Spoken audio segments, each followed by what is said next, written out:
Hello everyone, my name is Thiago, and well, the answer is, you know the question, right? You click on the video, probably you see this beautiful thumbnail that I have. What do you think about the thumbnail? Please leave your opinion here. Yeah, on this white box that is appearing on your video. Take your time. Okay. Well, you already know the question that I'm gonna answer, so there's no point. Oh, okay. Should UX designers code? I'm sorry to break it to you, but it kind of depends. You know, there's no right or wrong answer here. Take the same question. Should guitar players know how to play drum to join a band?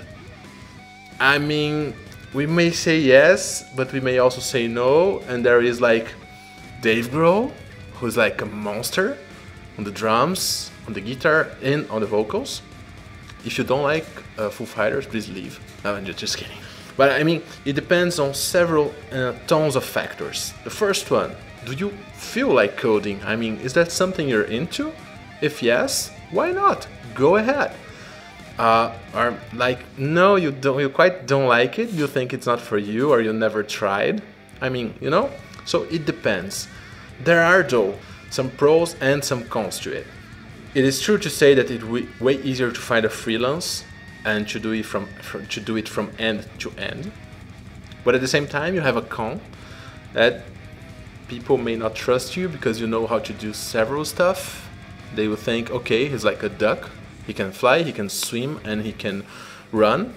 But he doesn't know how to fly well, he doesn't know how to swim well, and he doesn't run properly. Well, the second pro is you get to do more feasible prototypes, right? Because you understand the pain that it is to code something, you'll be providing more feasible prototypes for developers. Probably they will either love it, either hate it. On the other hand, however, well, you have to deal with browser compatibility. It is boring, having.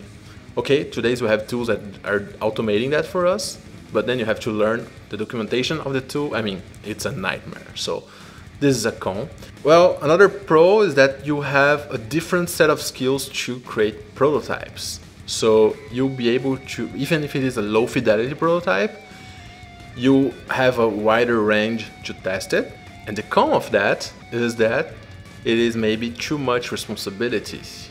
Being the one responsible for create something that customers will love to interact with, and at the same time being the one having to code it, maybe too much responsibilities, and at some point you will maybe prioritize what you like to do more. And if it's design, you have great prototypes and will be designing great experiences, and maybe you won't like to work with performance, so maybe the load time of your page will increase because you don't care too much about that, because you like to focus on this part. However, there are some things that you must know. As a good UX designer, you must understand the complexity behind the interaction you are creating. And this you will learn by working closely with developers. But yeah, you don't need to know how to code to do that, But anyone that is saying you should or you shouldn't is a lie. It depends on which kind of professional you want to be. There are great UX professionals that doesn't know how to code at all, and they are really good. There are awesome professionals that knows how to code. It depends.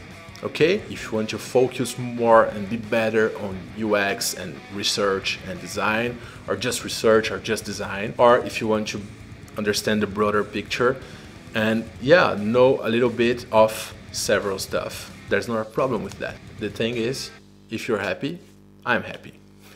Okay, well, hope you have a great week, and I'll see you on the next video. And please leave me the feedback on this white box that is appearing I don't know where on the video, but it would be great to, catch up.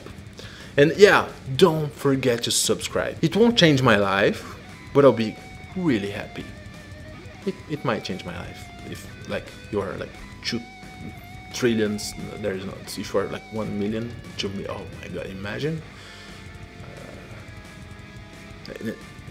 Bye. No head tank. What should I do?